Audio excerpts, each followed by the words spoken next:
Chaque jour, Charles et Carole vous présentent la leçon de l'école du sabbat.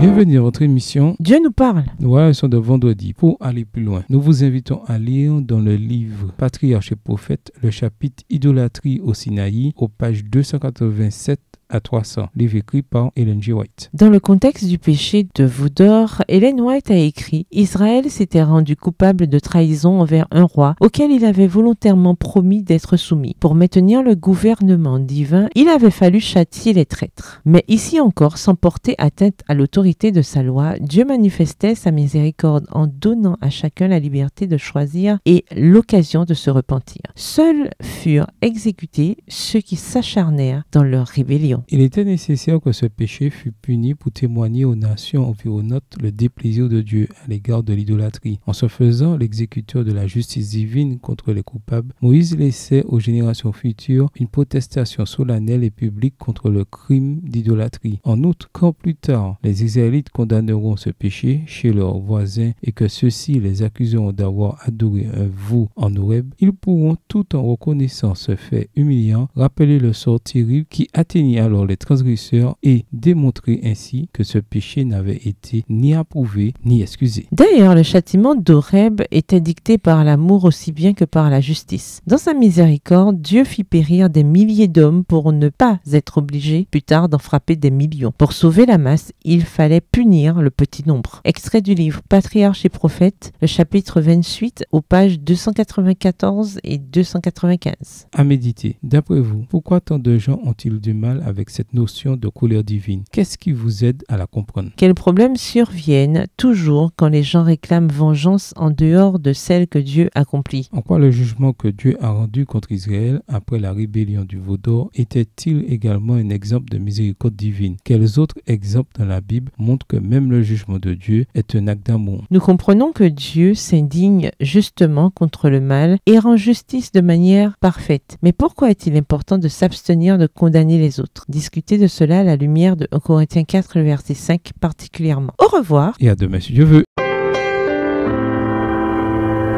Dieu nous parle. Chaque jour, Charles et Carole vous présentent la leçon de l'école du sabbat.